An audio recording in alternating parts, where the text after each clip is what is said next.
Number 3. Matilda. Now here's the funny thing. I originally was going to do this as a Nostalgia Critic review. People freaked. They're like, you do not touch that fucking movie, you mother... This movie must hit a chord with a lot of people because, I mean, there was like an uproar of people that were gonna kill me if I said anything bad about this movie, so I took it off. I didn't want to piss off that many people. But I thought this was horrendously awful. I mean, just really horrible, mean movie. Again, anyone who knows me knows I'm all for dark movies. I love dark humor. I adore it. But there has to be a reason for it. And this just seems so needlessly cruel. These are images like putting kids in a closet with nails, you know, in the closet. They have to not move or else they'll get poked by the nails. And this is just in like a kindergarten class, you know, or first grade. There's a lot of those weird wide-angle close-ups, you know, where it's like this. You see like the bad teacher like this, just, oh, I'm gonna eat you, yeah, and that gets really old after a while. I guess it's about this girl that has like supernatural powers. Like, it's fun, could be entertaining, but just very generic villains. This plot gets so stupid with something about. It's not the teacher who the teacher is the good guy.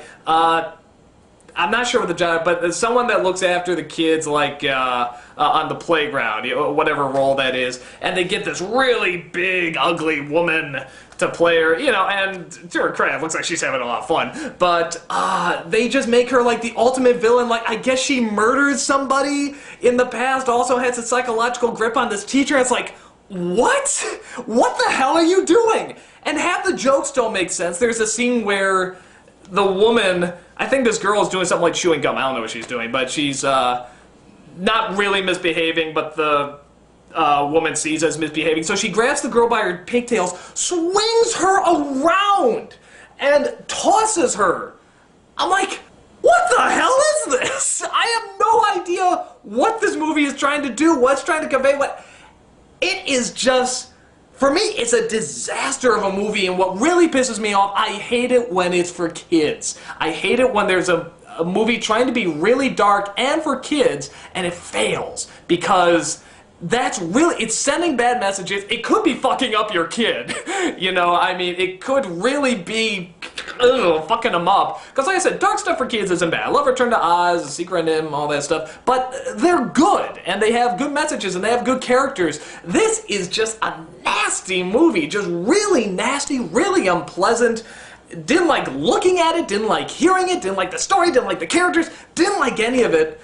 And it was directed by Danny DeVito, who, as far as I'm concerned, has directed one good movie, and that's War of the Roses, and that is a great movie.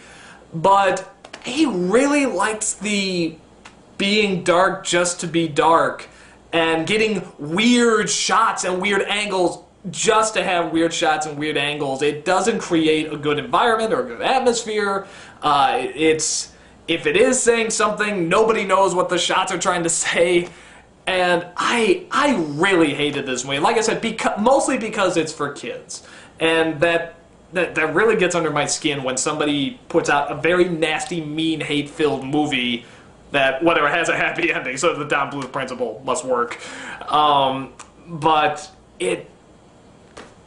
I didn't like it. That's all I can say about it.